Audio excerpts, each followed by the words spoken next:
isa lang siya. So this is directed really to our one, like yesterday, no, like lahat po ito. But this one is specific, although parang specific, it might be something that, you know, you could also, like, take note of for the other students. Okay, there were basically three things that we were looking for, or we, you know, were sort of just taking into consideration, and these are oral interpretation, voice projection, and stage presence. And I have to say that these have a very, very large potential when it comes to doing these. Like you just need to maybe develop something like a few technical stuff, but you know what you're doing, and that's the first necessary thing that you have to possess, right? So let me go through each.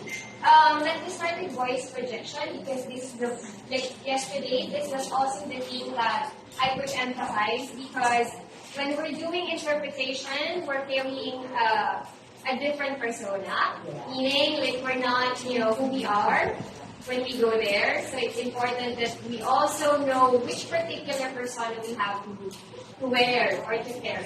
And in this particular story, the clue to the persona would have to be in the characters. And we have basically two characters, but when it comes to the voice projection, it's not just two voices, which are two characters, but also the narrator, which makes our voices three. So we have the narrator, we have the boy, and we have the three, right? So I'll be repeating now what I pointed out yesterday. When we're interpreting this particular story, we have to be very specific on the dynamics, distinguishing one voice from another. And in fairness to our kid, she did it. It's just that we have to make sure that there is very keen attention on the characteristic, particularly for the boy. Because the boy, although it's one voice, this voice is changing from the beginning to the end. So the boy, you know, has to start with maybe a boy's voice, right? And then in the middle, when the moment that he starts looking or asking for a house, he becomes a man.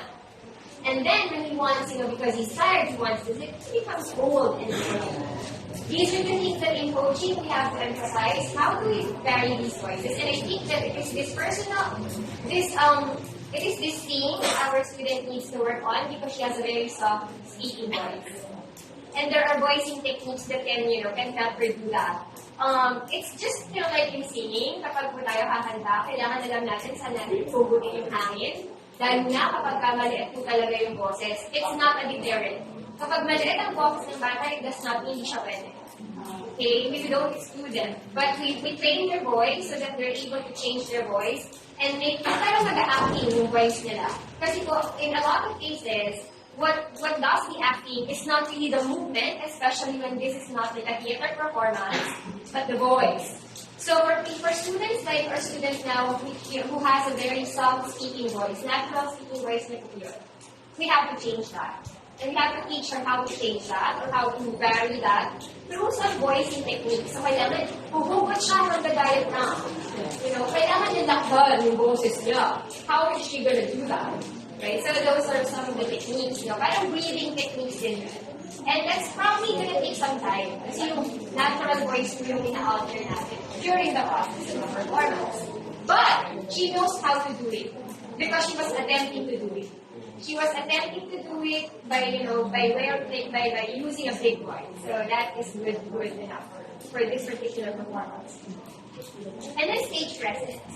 For the stage presence, for short pieces like this and with no props, we don't need her to like use up all her stage, all the stage. But it's important that she's not second guessing, or everything is intentional. Like it shouldn't like sway like this. If it's not, you know, it's so her. You know, it's her talking to someone, like, you know, or yung tipo, first, like she would do this. She has that man. Like she would do that a lot. In like certain parts, gaganon siya. So parang yun yung niya, yun yung default. So you have to pay attention to that and make sure that everything, and she actually does it, she would do acting. She would like do certain gestures, and those are good. So we just have to like remind our students to be mindful of, you know, when they don't need to do anything, to not like break out of character. Kasi nag-break break mo ng character yun eh. Kapag gumagano, kapag gumagano na. That's a breaking character or that's a breaking character. So, pero wala siyang gano'n. So, that's just like it. Hindi siya gano'n. No? Yung hindi ko lang. Like, this is so her. Like, she is, you know, she is herself. Right? So, stage presence ko yan. Tapos yung shoulder, like, I'm also, you know, ako rin, struggle ko yung like, standing point yan. But when it's part of stage presence to be like, she knows, and then she won't forget this.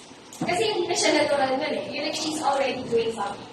So she has to broaden her shoulders, especially when she's on stage, because that tells you she knows she's on stage. And she's gonna take that stage. Otherwise, she'd be like, eaten by the stage. The opposite. Okay? Alright.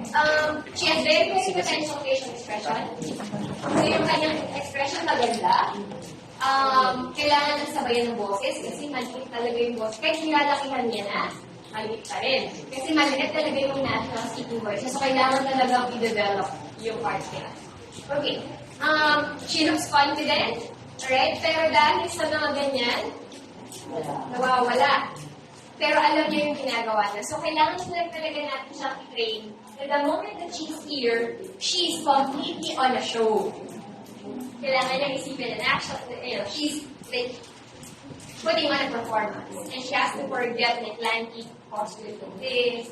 If she has to do like posture variations, it also has to be intentional. Hindi yung natural niya. So, talagang gagawin niya siya kung kailangan siya. You know, so meron maraming like leveling ng posture. Those who need time. Kung sinabi na umupo, edi umupo.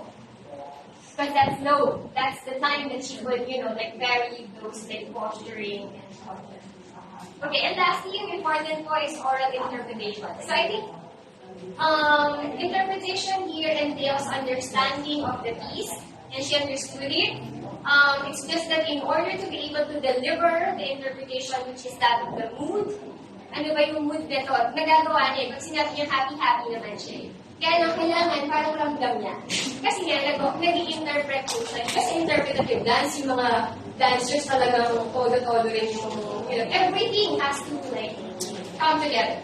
Second, she really has the facial expression, she knows what she, like, she seems to understand it. Like, you know, kung masaya-masaya, malungkot-malungkot, kailangan lang niyang itodo. And what's, I think, keeping that is the very small voice. That even when she's attempting to do it, medyo kulang.